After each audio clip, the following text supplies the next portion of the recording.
We had some special little peepers hatch out between last night and this morning. If you are familiar with my operation, you may be aware that I have one decent sized general population flock. I call it Gen Pop. And there are about 60 hens and roosters mixed in there. And that was the flock I used for my hatching project. In addition to that general population flock, we also have two smaller breeding groups of chickens. One is the Blue Lace Red Wyandotte group, and the other one are cream leg bars. These are two breeds that I have found are more of a niche market. Blue Lace Red Wyandottes for their beautiful feather coloring. I'll put a picture here. And the cream leg bars for the beautiful blue eggs that they lay. One benefit to cream leg bars is that they are actually also auto-sexing, which means that as soon as those chicks come out of the egg, you can tell male from female, just based on color alone. So it provides an attractive opportunity for people that may not be able to have roosters that don't want straight run chicks, if you're not able to wing sex or vent sex them accurately when they're first hatched. Now I will show you my little peepers. Here is an example of what I suspect will become a splash lace red Wyandotte. They vary in color. I'll show you another one that's a little bit darker, but this one with the light coloring, it's either going to be blue or splash lace.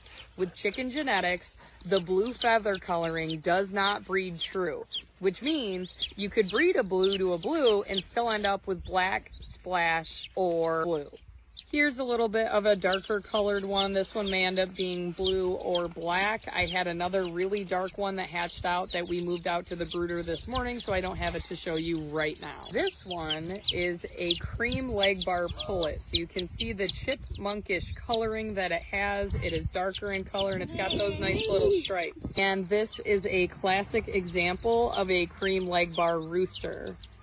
Mainly characterized by the little white spot on its head, but it's also very light in color.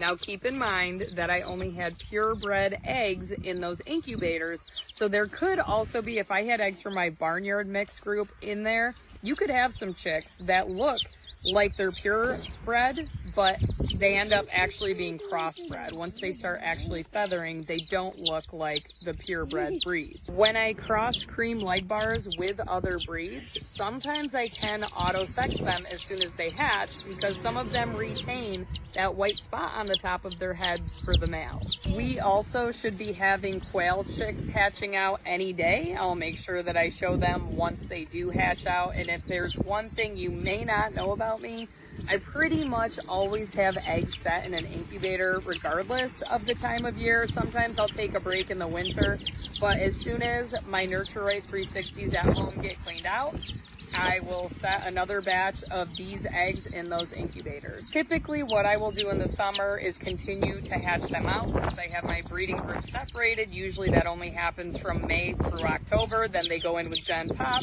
and they get split back out in March, April, or May of the next year. What I'm doing right now is growing out chicks to either be my replacements for those breeding flocks, additions for those breeding flocks, or to grow them out to the point where we can accurately sex them around 8 to 10 weeks and sell them to people. This is a breed that people are willing to pay a little bit more for, both of them, because of their appearance and egg color.